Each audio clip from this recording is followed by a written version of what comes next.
Bom dia a todos. Gostaria aqui, inicialmente, de agradecer esse gentil e honroso convite que me foi feito pelo IASP. Cumprimentar todos os advogados e advogadas presentes. Tantos nomes tão ilustres aqui que ficaria indelicado da minha parte nominá-los todos, com risco de deixar um nome fora, mas cumprimentar a todos, então, na pessoa do Dr. Renato. Muito obrigado. Também tive ciência já antes de entrar no recinto da presença de magistrados, pessoas de outras profissões jurídicas. Também vou tomar a liberdade de cumprimentá-los todos na pessoa do presidente do Tribunal Regional Federal da 4ª Região, Dr. Carlos Thompson Flores. É um momento oportuno para o debate. Eu havia sido convidado para esse evento antes, né, do lançamento desse projeto, mas, por uma feliz coincidência, acabou havendo essa oportunidade de trazer aqui e fazer uma rápida apresentação. Não vou poder fazer uma apresentação exaustiva. Ontem eu estive na Câmara dos Deputados e apresentei, levou mais ou menos 1h30, né? E até quero pedir que sirvam o almoço durante a apresentação, porque é tão importante a palestra como o almoço, e a avaliação do projeto pode ficar prejudicada se a minha palestra prejudicar o almoço dos advogados e advogadas. Não quero ser culpado desse crime. Pois bem, eu aceitei esse convite para o Ministério da Justiça e Segurança Pública. Já disse publicamente, não foi uma decisão tão simples. Afinal de contas, são 22 anos de magistratura que são abandonados em uma profissão que eu gostava muito de exercer. É um peso deixar isso para trás. Mas vi uma oportunidade de ir a Brasília e tentar fazer algo mais. Houve uma mudança. Eu estive esses tempos em um evento, Fórum Econômico Mundial em Davos, e embora o fórum fosse mais um business do que propriamente um evento jurídico, mas existe uma questão relacionada também crime, ambiente de negócios, e é o que eu falei, que eu sinceramente acredito, talvez poucos países tenham feito mais do que o Brasil nos últimos 5 anos em relação à corrupção. Não se pode mais dizer verdadeiramente que a impunidade da grande corrupção é a regra no Brasil. Ainda há muito a ser feito, isso é verdadeiro, mas o que nós vivenciamos nos últimos anos revela que houve uma mudança de padrão nesses casos de grande corrupção. Pessoas poderosas, outrora tidas como blindadas ou quase inimputáveis em matéria criminal, responderam perante as Cortes de Justiça. Várias delas foram punidas, observando o devido processo. Houve uma mudança. E, de certa maneira, as últimas eleições também refletiram esse quadro, com o senhor presidente Bolsonaro, o candidato que utilizou um discurso mais incisivo, contrariamente à corrupção e à criminalidade em geral. Tendo havido esse convite, e apesar dessa mudança, da impunidade da grande corrupção, acabei aceitando por entender que os processos judiciais são importantes. A impunidade, ela alimenta o ciclo do crime, mas, por outro lado, não é suficiente. Os processos judiciais não são suficientes para resolver o problema. Precisam haver reformas mais gerais, não só contra a corrupção, mas também crime organizado e o crime violento. Minha carreira nos últimos anos mais vinculada à questão da corrupção, mas é evidente que existe uma preocupação da sociedade geral em relação a esses outros dois problemas do crime organizado e do crime violento. O crime violento nós podemos citar como exemplo o recorde negativo histórico brasileiro de mais de 60 mil homicídios verificados no ano de 2016, que é quase um quadro de guerra civil, embora uma guerra civil com um caráter peculiar. Sobre o crime organizado, nossas organizações criminosas, nossas é uma palavra terrível, né? Vamos mudar. As organizações criminosas brasileiras estão ficando cada vez mais poderosas. Embora o fato não seja inédito, os fatos que vêm ocorrendo no Ceará desde o início de janeiro, hoje debelados, mas os fatos que foram verificados no Ceará no início de janeiro devem servir como um momento de clareza para todos os brasileiros. Se o Estado brasileiro não reagir de uma maneira incisiva contra essas organizações, elas ficarão cada vez mais poderosas e cada vez mais audazes. Aquilo que foi verificado no Ceará, não que seja inédito, já aconteceu em outros cenários, não me parece nenhuma atividade muito própria de organização criminosa. Revela, assim, uma audácia, uma tentativa de intimidação do Estado, para que o Estado recue em políticas dirigidas a esses criminosos.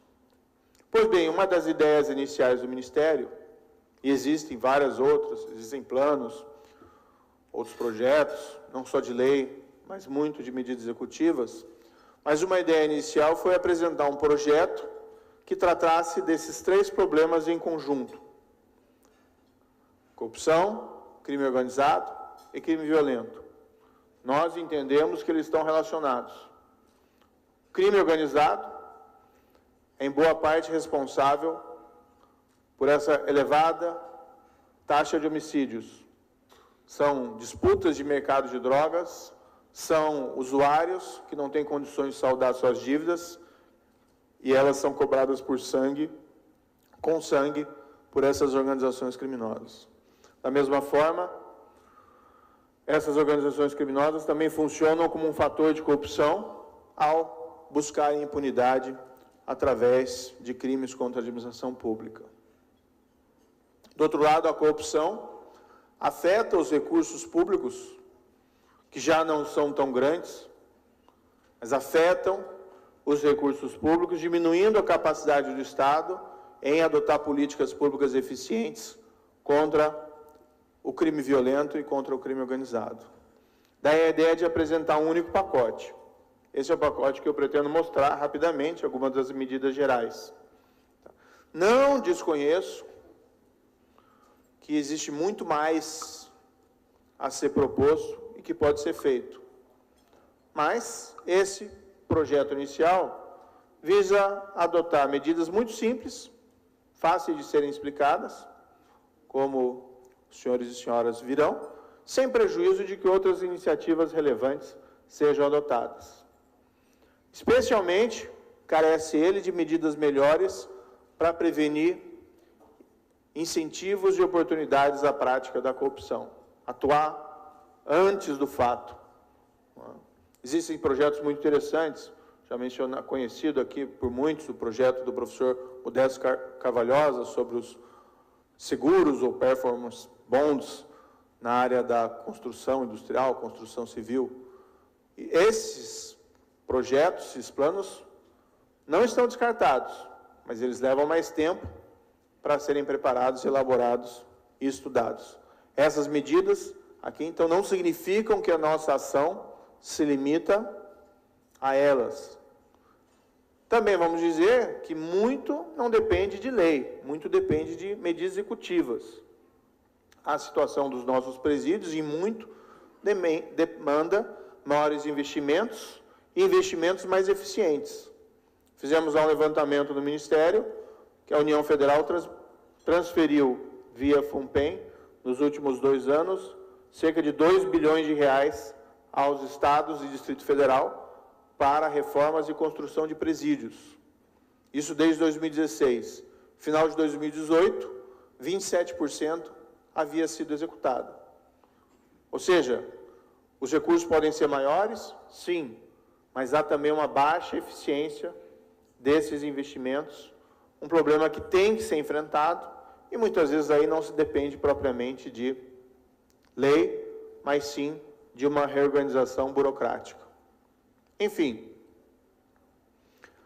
passou também presente na elaboração desse projeto que não se pode não pode haver um endurecimento geral do sistema. O sistema carcerário não comporta. Mas que é necessário, sim, um endurecimento em relação à criminalidade mais grave. Nós sabemos que os nossos presídios estão superlotados, nós sabemos que isso é um problema, certo? Então, esse endurecimento tem que ser um endurecimento seletivo. Não adotamos, salvo num dispositivo, incremento de penas. Tá? O que nós entendemos é que as penas, não adianta nós elevarmos simplesmente a previsão abstrata sem trabalhar com a questão do regime. O que importa, de fato, é o tempo efetivo de prisão e, para tanto, é mais eficiente do que elevar o tempo abstrato, trabalhar com modulação do regime de cumprimento de pena. Não? Quanto tempo o criminoso fica efetivamente preso? Eu sei que isso tem um custo, é inegável, mas também tem um custo o criminoso solto antes do devido tempo. Uma pergunta que nós muitas vezes devemos fazer é: quanto custa um membro do crime organizado preso? Custa caro. E quanto custa um membro do crime organizado solto? Provavelmente custa mais caro. Bem, vamos mostrar aqui rapidamente. A ideia também, só para antes de entrar, é importante apresentar um projeto, na minha opinião, embora eu seja suspeito para falar, sólido, consistente contra esses crimes mais graves, e especialmente em relação à corrupção, porque, apesar de todos os escândalos de corrupção que nós tivemos nos últimos anos, a ação de enfrentamento desse problema ficou limitado basicamente à polícia, Ministério Público e à Justiça. Não houve ações, senão muito tímidas, com todo o respeito, dos governos anteriores em relação a esse problema. Como se o governo não tivesse nada a ver, como se o governo pudesse simplesmente fechar os olhos e agir como se fosse uma avestruz. Ao contrário, o governo é o principal responsável. O governo tem que liderar esse processo juntamente com o Congresso, com a sociedade civil. É ele que tem que dar o exemplo, é ele que tem que ter iniciativa. Se nós reclamamos da judicialização da política, é porque a política vem se omitindo em vários aspectos sobre temas fundamentais. Daí a importância inaugural desse governo do presidente Bolsonaro, em que se apresentem medidas sólidas contra esses três problemas, em especial a corrupção. Bem, o projeto deve ser apresentado nos próximos dias, na próxima semana ou na outra, no máximo, ao Congresso Nacional. Estamos esperando o restabelecimento do senhor presidente Bolsonaro para que isso possa ser feito. E deixa eu ver se eu consigo manejar isso aqui. Opa! Esse não é exatamente o projeto, como vai ser apresentado, nós separamos em temas para facilitar a exposição.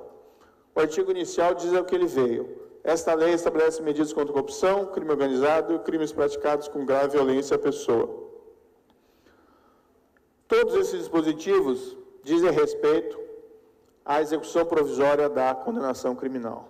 Sei que esse é um tema controvertido, mas o Supremo Tribunal Federal decidiu por 4 vezes, desde 2016, que a execução da condenação criminal a partir da segunda instância não era inconsistente com o princípio da presunção de inocência. Não acredito, posso estar errado, humildemente posso estar errado, mas não acredito que o Supremo vai mudar de posicionamento. Mas é importante que a lei traga isso com maior clareza, certo? Na minha opinião, presunção de inocência tem a ver com a prova. A prova tem que ser categórica para a condenação criminal. Não está relacionada necessariamente à questão dos recursos. Embora talvez a redação da Constituição sugira a interpretação em se aguardar o trânsito em julgado, tudo é passível de interpretação. Não precisamos interpretar dispositivos constitucionais ou legais literalmente. E a exigência do trânsito em julgado tem sido fatal para a eficiência do nosso sistema judicial contra a criminalidade mais grave, além de ter gerado efeitos, vamos dizer, na prática, de seletividade criminal perversa, no sentido de que os criminosos mais poderosos são aqueles que conseguem escapar da ação da justiça porque conseguem manipular o sistema. Não fere a presunção de inocência, a ilustrar o fato de que dois países que se inserem na tradição da própria origem da presunção de inocência, que é os Estados Unidos e a França, nesses países, a execução normalmente inicia ou após a primeira instância ou após a segunda instância. É uma muito peculiaridade essa iniciar o processo, iniciar a execução somente após o último julgamento. E mesmo nos países que adotam esse sistema, certamente eles não têm tribunais superiores tão atolados de processos como os nossos. Bem, o que nós colocamos ao proferir acordo condenatório, o tribunal determina a execução, e nós colocamos válvulas de escape. O tribunal poderá excepcionalmente deixar de autorizar a execução provisória se houver uma questão constitucional ou legal relevante, cuja resolução por tribunal superior possa plausivelmente levar à revisão da condenação. Recurso extraordinário e recurso especial não tem efeito suspensivo, mas excepcionalmente poderão o Supremo Tribunal Federal e o Supremo Tribunal de Justiça atribuir efeito suspensivo ao recurso especial quando verificado cumulativamente que o recurso não tem propósito meramente potentatório, levanta uma questão de direito federal ou constitucional relevante, com repercussão geral e que pode resultar em absolvição, etc, etc, etc. O modelo aqui é da legislação federal norte-americana. A execução começa em primeiro grau, mas a previsão da possibilidade do acusado, condenado, permanecer em liberdade em recursos que atendam requisitos similares. Evidentemente, aqui é uma adaptação. A ideia é ter uma exceção, porque, afinal de contas, pode haver um acordo condenatório e o tribunal ou o Tribunal Superior perceber que existe uma questão que pode levar à revisão do julgamento relevante e que se recomende, portanto, cautela. Todas as alterações desse tópico dizem dar respeito a adaptações da legislação penal e processual penal e da lei de execução para tornar realidade a execução provisória a partir da condenação em segunda instância. Aí são detalhes, seria oportuno que passássemos todos eles em detalhes, mas o tempo não permite, então é apenas um retrato geral. Esse projeto já está disponível no site do Ministério da Justiça e Segurança Pública. Medidas para aumentar a efetividade do Tribunal do Júri. Bem, é necessário retirar homicidas e feminicidas de circulação. Por mais que a corrupção seja grave, por mais que organizações criminosas sejam perigosas, ainda é o homicídio e o feminicídio o crime mais grave, privar alguém da sua vida. O sistema tem que ser mais efetivo. Por vezes, um acusado de homicídio responde preso preventivamente, por outras vezes não. E, às vezes, se chega naquela situação paradoxal, que se realiza um julgamento pelo Tribunal do Júri, com toda aquela solenidade própria desse Tribunal do Júri. Nós colocamos a nossa confiança nos jurados, pessoas escolhidas no meio do povo para realizar esse julgamento. Nós temos na nossa Constituição o princípio da soberania dos vereditos, e na prática nós negamos qualquer efetividade aos julgamentos desse tribunal. Se duvidar, o condenado por um homicídio qualificado sai pela porta da frente e vai embora para casa em um ônibus partilhado com os familiares da vítima ou com os próprios jurados. O sistema tem que ser mais efetivo. Primeiro, a mudança é para os recursos contra a decisão de pronúncia não terem efeito suspensivo e não obstarem ao julgamento. É inaceitável que isso é muito comum e certamente todos os senhores e senhoras devem conhecer casos específicos que que um julgamento do Tribunal do Júri leve mais de 10 anos para ser realizado. Simplesmente, o sistema não está funcionando e o sistema não está aí para servir juízes, advogados, advogadas, promotores ou mesmo o ministro da Justiça. Está para servir o cidadão e nós temos que reconhecer a falência desse nosso modelo, que não permite um julgamento de homicídio ocorra em prazo mais razoável. Nós estamos prevendo também que o veredito do Tribunal do Júri, a condenação do Tribunal do Júri, seja imediatamente executada. Há 2 precedentes da primeira turma do Supremo Tribunal Federal nesse sentido, um deles relatado pelo ministro Dias Toffoli, de que por conta da soberania dos vereditos do Tribunal do Júri, a execução pode ser imediata, independentemente dos recursos. Então, a previsão do 492 é essa execução imediata, com possibilidade excepcional de efeito suspensivo. Então, o presidente do Tribunal do Júri poderá excepcionalmente deixar de autorizar a execução se houver uma questão substancial cuja resolução pelo Tribunal de Apelação possa plausivelmente levar à revisão da condenação. O Tribunal de Apelação pode atribuir efeito suspensivo quando verificado cumulativamente não tem propósito probatório, levanta uma questão substancial, etc, etc.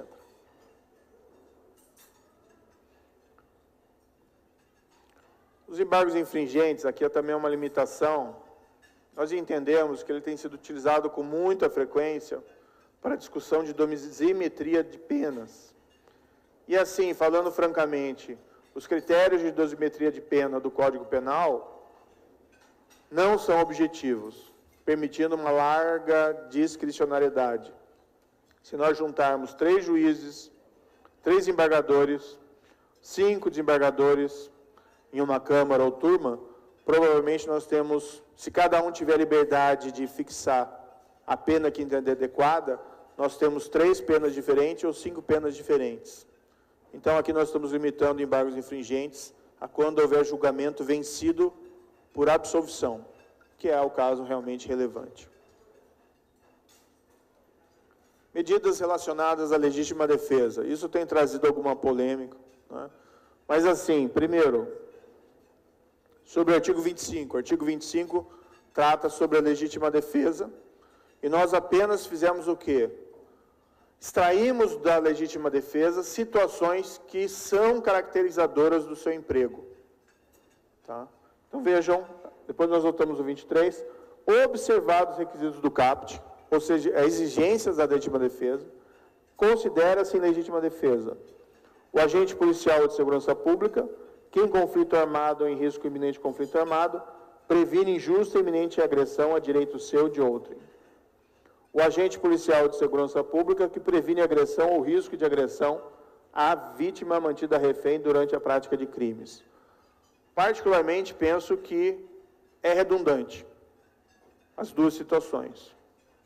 Mas havia uma reclamação das forças de segurança de que eles se sentem expostos a processos em situações dessa espécie. Mas não se está dando um passo a mais, em qualquer sentido, em afrouxar os requisitos da legítima defesa. O outro dispositivo, o artigo 23, trata lá das excludentes de ilicitude. O que estabelece o parágrafo único, que nós estamos renumerando por parágrafo 1º? O agente, em qualquer das hipóteses, responde pelo excesso doloso ou culposo. Ou seja, caracterizada a excludente de ilicitude, por exemplo, legítima defesa, o agente responde pelo excesso, como já está na lei. Agora, um exemplo ilustrativo da mudança. Houve um episódio anos atrás envolvendo um fã que tinha uma obsessão em relação àquela atriz, Ana Hickman, e essa pessoa invadiu o camarim dessa atriz, ou o quarto de hotel.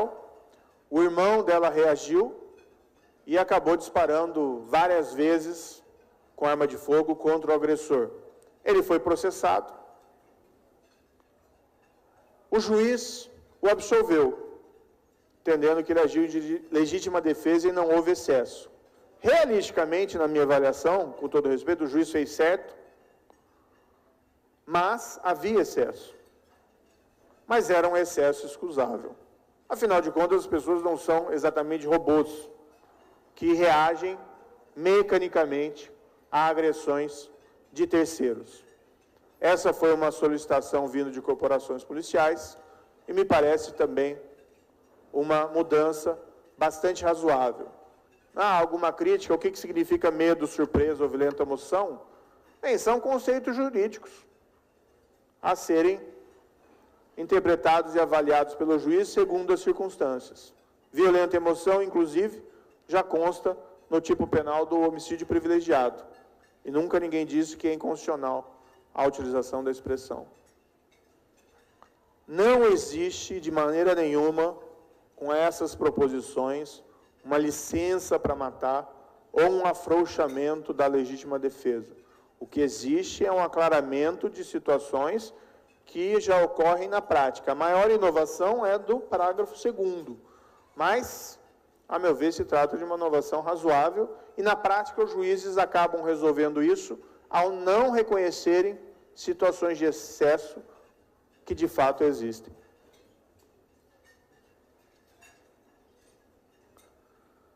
Bem, aqui são medidas para endurecer o cumprimento de pena. Da mesma maneira, o endurecimento é seletivo. Então, que nós estabelecemos reforma do Código Penal, artigo 33, que trata de regime fechado, semiaberto e aberto. No caso de condenado reincidente, ou havendo elementos probatórios que indiquem conduta criminal habitual, reiterada ou profissional, o regime inicial da pena será o fechado, independentemente do montante, salvo se insignificantes as infrações penais pretéritas ou de reduzido potencial ofensivo. No caso de condenados pelos crimes de peculato, corrupção passiva e corrupção ativa, o regime inicial da pena será o fechado, salvo de se pequeno valor a coisa apropriada ou a vantagem indevida, ou se as circunstâncias previstas no artigo 59 lhe forem todas favoráveis.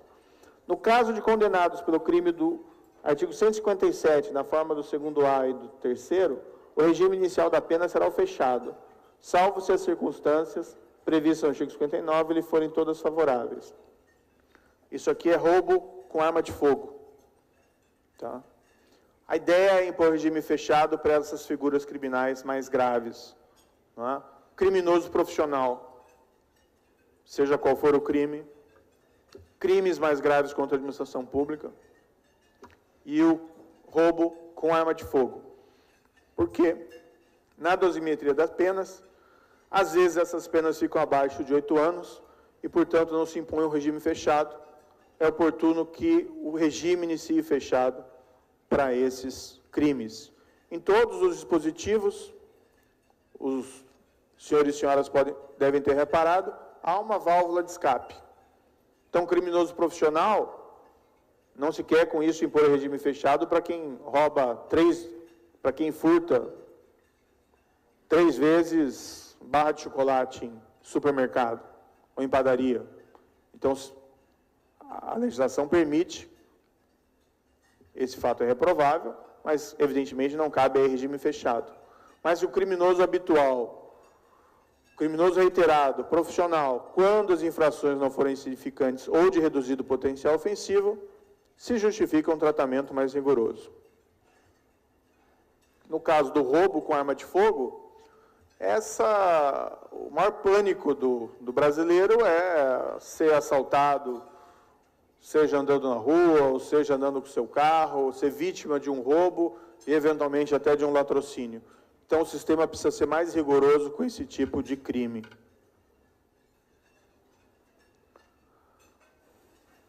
Eu não vou ver todos, tá? Porque não vai dar, infelizmente. Progressão de regime. Progressão de regime, nos casos condenados ao crime previsto nesse artigo, nós estamos falando de crimes hediondos, dar-se-á somente após o cumprimento de 3/5 da pena, quando o resultado envolver a morte da vítima. Há crimes hediondos e há outros crimes hediondos. Todos são terríveis, mas é possível, mesmo entre eles, distinguir a severidade. nós entendemos que precisa ser mais rigoroso o sistema crime hediondo com resultado morte. Atualmente é 2/5, nós estamos aumentando para 3/5, que é o mesmo percentual de cumprimento de pena para progressão para o hediondo com reincidência. A progressão de regime ficará também subordinada ao mérito do condenado e à constatação de condições pessoais que façam presumir que ele não voltará a delinquir. Havia previsões da espécie no passado, isso valia para todos os crimes, isso foi abandonado porque os sistemas carcerários não conseguiam produzir essa informação, o tal do laudo criminológico, mas para crimes hediondos, eu acho que se justifica. Não se trata aí de um rol tão elevado. Aqui são vedações de saídas temporárias para crimes hediondos de tortura ou terrorismo. Talvez tenham notado, nós não colocamos o tráfico de drogas. Porque o tráfico de drogas tem tanto o grande traficante como o pequeno traficante. Não se justifica, ou melhor, o sistema não comporta um endurecimento geral em relação ao tráfico. Então nós estamos optando apenas por crimes hediondos em geral, e, em particular, aqueles com resultado morte. Mudanças a 12.850. A liderança de organizações criminosas armadas ou que tenham armas à disposição deverão iniciar o cumprimento da pena em estabelecimentos penais de segurança máxima. O condenado por integrar a organização criminosa ou por crime praticado através de organização ou associação criminosa não poderá progredir de regime de cumprimento ou obter livramento condicional ou outros benefícios se houver elementos probatórios que indiquem a manutenção do vínculo associativo. A progressão visa a ressocialização, permitir que a pessoa reintegre-se à sociedade. Mas se o condenado mantém o vínculo com a organização criminosa, é evidente que, colocado em liberdade antes do final do cumprimento da pena, não se coloca alguém apto a voltar à vida social usual, mas sim coloca em liberdade um soldado da organização criminosa. Não faz sentido. Nós também esperamos que um artigo dessa espécie tenha um efeito dissuasório a desestimular a permanência de condenados presos integrando organizações criminosas. Não que ele tenha um efeito mágico, mas é um elemento a mais a dificultar essa associação. Nós estamos mexendo um pouco no conceito de crime organizado. Esse dispositivo certamente gera alguma polêmica, principalmente entre os penalistas. Nós basicamente mudamos o inciso 3, que nós estamos colocando, que considera-se organização criminosa, vale ali o previsto no parágrafo 1º, mas o inciso 3, se valem da violência ou da força de intimidação do vínculo associativo para adquirir de modo direto ou indireto o controle sobre a atividade criminal ou sobre a atividade econômica, como o PCC, Comando Vermelho, Família do Norte, Terceiro Comando, Amigos, milícias ou outras associações como localmente denominadas. A base para isso foi Código Penal Italiano, artigo 416 bis, uma introdução vindo da chamada Lei Pio della Torre. O 416 bis trata da associação criminal de tipo mafioso, diferente da associação clássica de malfeitores. A associação criminosa de tipo mafioso tem uma redação similar, um pouco melhor, e descreveu o que é a Cosa Nostra siciliana. E nomina o dispositivo duas associações criminosas italianas, também famosas, a 'Ndrangheta e a Camorra, explicitamente no dispositivo penal. Claro que os penalistas vão dizer, não se deve descer a esse grau de concreção, isso não é próprio da lei, a lei é para ser abstrata, mas se nós temos as nossas organizações, se nós temos as organizações brasileiras conhecidas, não há dúvida da sua existência. A política, hoje mudou um pouco, mas a política que havia há uns, 10 anos atrás, todo secretário de Segurança Pública ou comandante dizia, nós não devemos nominar não devemos reconhecer a existência das organizações criminosas porque isso vai fortalecê-las. Sinceramente, não deu certo, né? Sinceramente, não reconhecer o problema é pior. Nós estamos reconhecendo o problema e queremos mandar uma mensagem. Isso significa que não se precisa provar a existência da organização criminosa nos processos, mas apenas que aquela pessoa é vinculada à organização, o que é suficiente daí para justificar uma condenação criminal.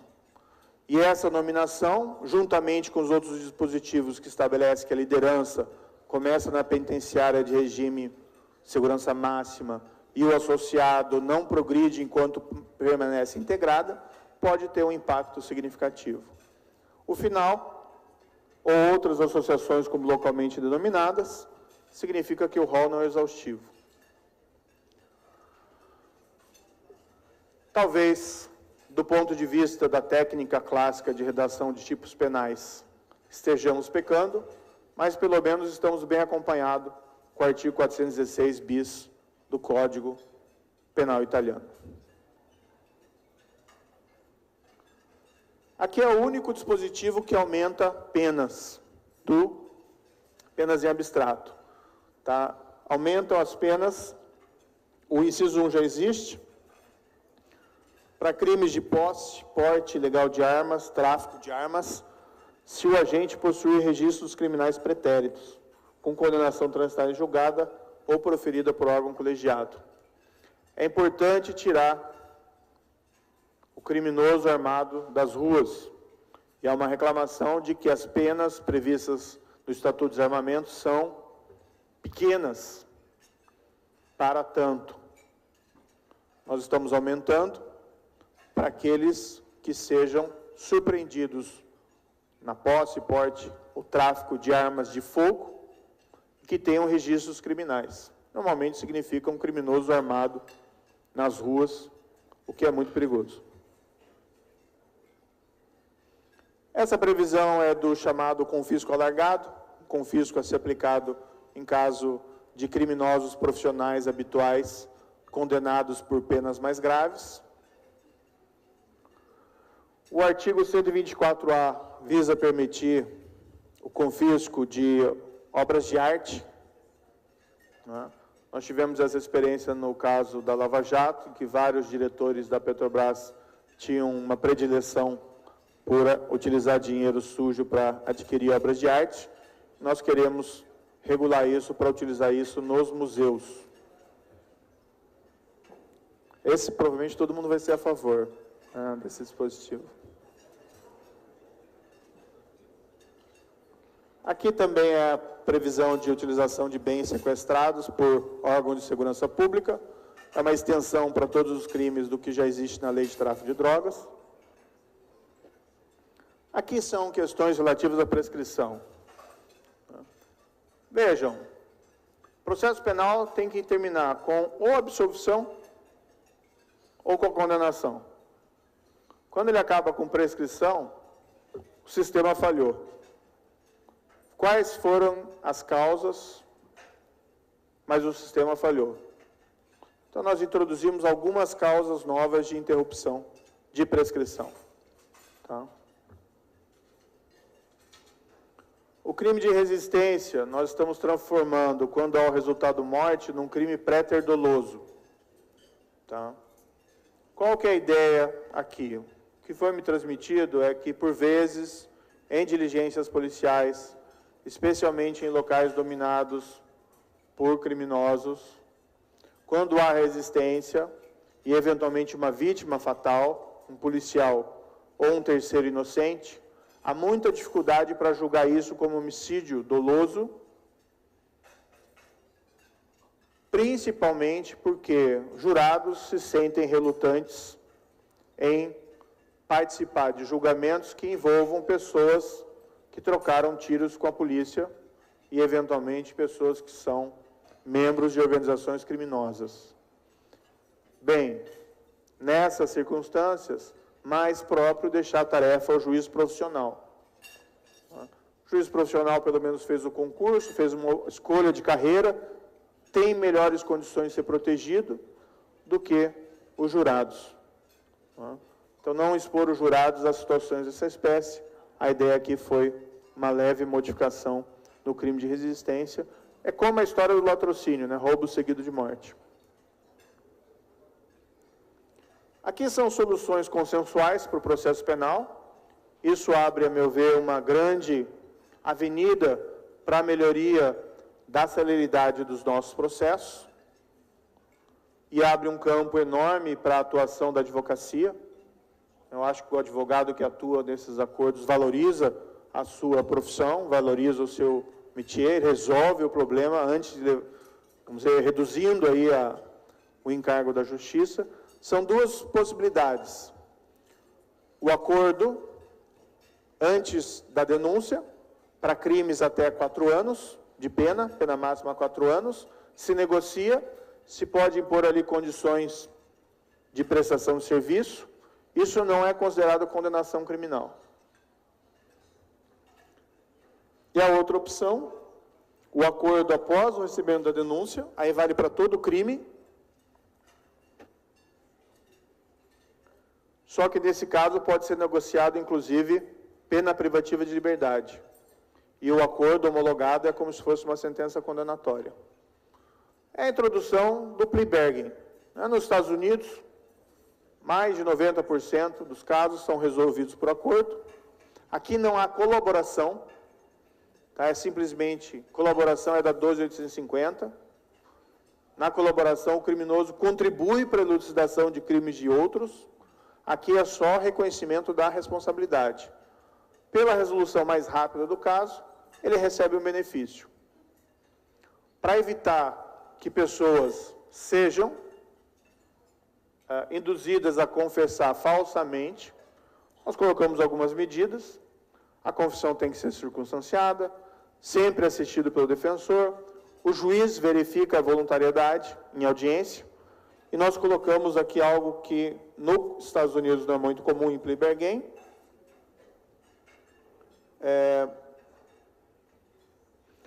Parágrafo 7º do 395A. O juiz não homologará o acordo se a proposta de penas formulada pelas partes for manifestamente ilegal ou manifestamente desproporcional à infração, ou se as provas existentes no processo forem manifestamente insuficientes para uma condenação criminal.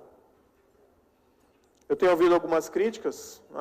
O plea bargain leva à condenação de inocentes nos Estados Unidos. Sim, o processo convencional não existe condenação de inocentes. Como se as instituições humanas não fossem infalíveis. Tanto o processo convencional como o plea bargain podem levar a esse resultado indesejado. Nós temos que trabalhar, construir os processos, as nossas leis e instituições, da melhor maneira para evitar o erro judiciário. Mas a condenação de inocente já é algo possível dentro do sistema convencional.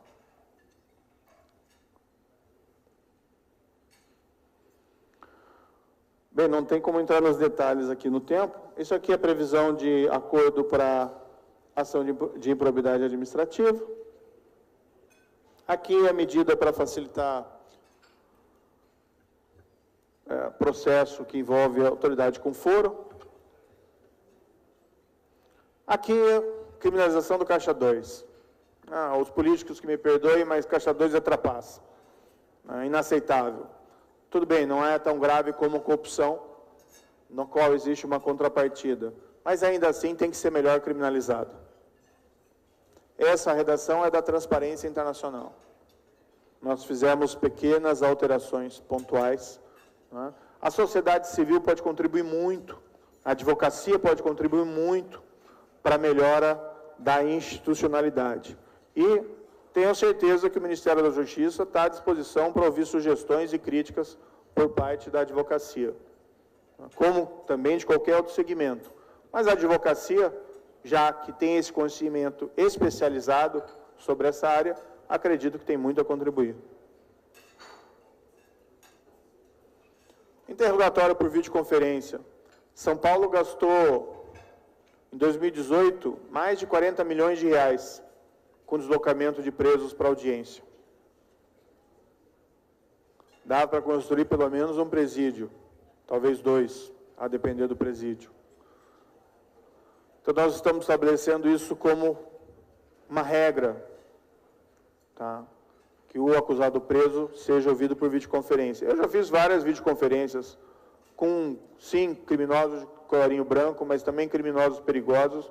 Eu, sinceramente, nunca vi nenhum problema maior nessas audiências, de risco de alguém estar sendo coagido do outro lado da tela. Sinceramente, nunca vi isso. Mas, mesmo assim, a lei estabelece possibilidade de resguardo, como a presença do advogado, junto com o acusado, no local da videoconferência, no presídio.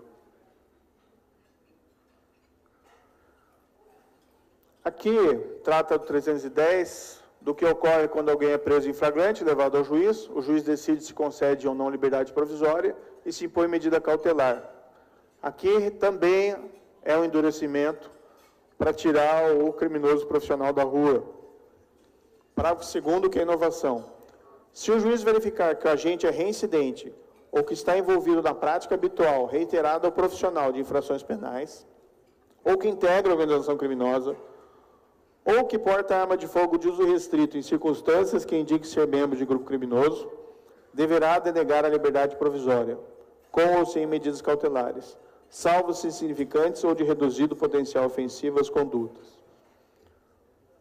É endurecimento quando o criminoso habitual, mas também tem uma válvula de escape.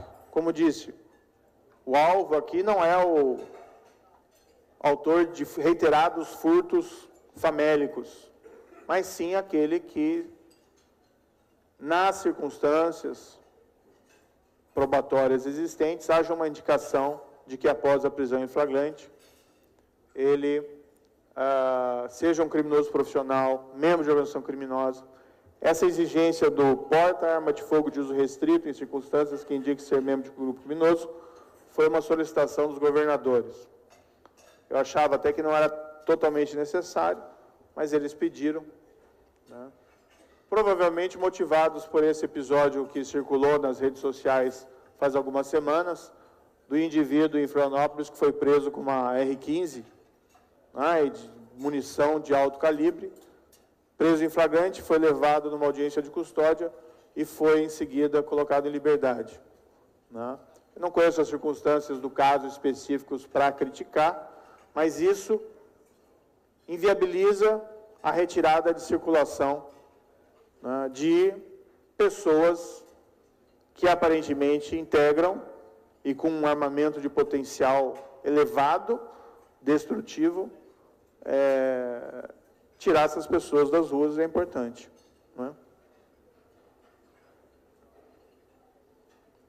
Aqui são mudanças relativas à legislação dos presídios federais. A regra vai ser visita só em parlatório, tá? Com gravação. Nos presídios federais estão os presos mais perigosos do país. Precisa ter um controle sobre a comunicação deles. Não é algo fora do padrão internacional. Não estamos colocando os advogados, tá? Antes que me olhem com fúria. Não estamos colocando o advogado na previsão, certo? As demais visitas. Aumentamos o período de permanência de 1 para 3 anos, renováveis por iguais períodos.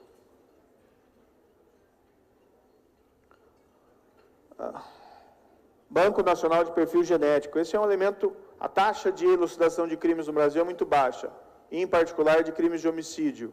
Um elemento potencial da investigação são os bancos nacionais de perfis genéticos, que são modernas impressões digitais.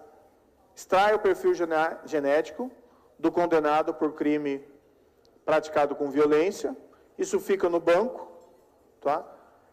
Se praticados crimes, sejam pretéritos ou sejam crimes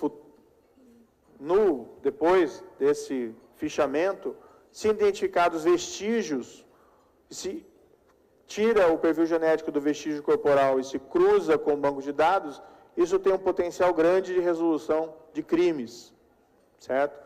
Nós temos uma lei de 2013 que trata disso, nós estamos ampliando o rol de condenados sujeitos à extração do perfil e algumas regras adicionais, tá? Há quem diga que isso fere o princípio da vedação da não autoincriminação. Com todo respeito, Vedação da não autoincriminação proíbe a extração de confissões forçadas. Extrair do acusado a informação que habita sua mente. E não, como numa espécie de busca e apreensão, extrair uma impressão digital, uma moderna impressão digital, o perfil genético. Porque se isso for inconstitucional, então extrair impressão digital também é. Porque a pessoa tem que ser forçada, se não quiser. Os países que criaram o princípio da vedação não autoincriminação, Estados Unidos e Inglaterra, são os que têm os maiores bancos de dados de perfil genético. Estados Unidos, 13 milhões. Inglaterra, o Reino Unido, cerca de 6 milhões. Bem, eu vou acelerar aqui no final, né? Peço desculpas pela extensão, mas é um pouquinho longo. Introdução de agente encoberto, aqui visa permitir um policial disfarçado de uma maneira mais clara interagir com criminosos, compra de drogas, compra de armas e operações de lavagem. Nós basicamente aqui queremos dizer que isso não é crime impossível, mas estabelecemos uma salvaguarda para evitar uma armadilha, que é a exigência de elementos probatórios razoáveis de conduta criminal pré-existente, para evitar aquilo que chamam de entrapment na doutrina estrangeira. Criamos aqui um Banco Nacional de Perfis Balísticos, que é a impressão digital da arma disparada. Um Banco Nacional Multibiométrico e de digitais. Nós não temos hoje um Banco Nacional de Impressões Digitais, o que talvez também explique a baixa resolução de qualquer crime no Brasil.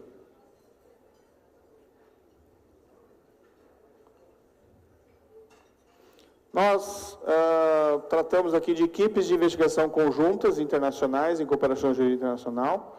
Regulamos a escuta ambiental. A escuta ambiental já é realizada, tem um grande potencial, mas a regulação é falha. E é importante regular para evitar abusos, com autorização judicial, evidentemente, com elementos probatórios. Criminalizamos a escuta ambiental ilegal, sem autorização judicial. E por fim, quase por fim, o informante do bem é a figura do whistleblower. Tem projetos melhores, mas nós quisemos fazer um projeto simples, o mínimo necessário para nós introduzirmos essa figura aqui no Brasil. Eu acho que é bastante relevante. Por fim, a Justiça Eleitoral tem que julgar crimes eleitorais, não crimes conexos. Muitas vezes esses crimes conexos são complexos, e é muito difícil a Justiça Eleitoral, apesar do grande mérito dos seus juízes, conseguirem julgar esses casos mais complexos. Então, a proposta é que conexão, nesse caso, leva à separação de processos. A Justiça Eleitoral fica com o crime eleitoral, a Justiça Comum fica com o crime comum. Tá? Isso nós vamos apresentar um projeto de lei complementar separado. Basicamente, é isso. Peço desculpas pela correria e pela extensão. Agradeço a paciência dos senhores e das senhoras. E, mais uma vez, o Ministério da Justiça e Segurança Pública está plenamente à disposição para o debate, para ouvir críticas, para ouvir sugestões. O espaço jurídico, aliás, é o mais rico para esses debates. E, evidentemente, a tolerância às opiniões alheias é fundamental e é obrigação também da autoridade pública. Mas absolutamente indispensável, ao meu ver, uma mudança, a adoção de uma política mais consistente em relação a esses três crimes, para melhorar o ambiente de negócios, melhorar a segurança pública e, igualmente, melhorar a qualidade de vida das pessoas e resgatar a confiança. Algo que falhou, com todo respeito, nos governos anteriores, foi essa perda progressiva de confiança, porque em relação a alguns problemas, como, por exemplo, a corrupção, não houve atitudes mais consistentes, como se fosse apenas uma questão pertinente às cortes de justiça. O governo tem a responsabilidade de liderar, juntamente com o Congresso e a sociedade civil, e assim construindo confiança, que é fundamental para a coesão social, seja no mercado ou seja na relação entre governantes e governados. Muito obrigado pela atenção.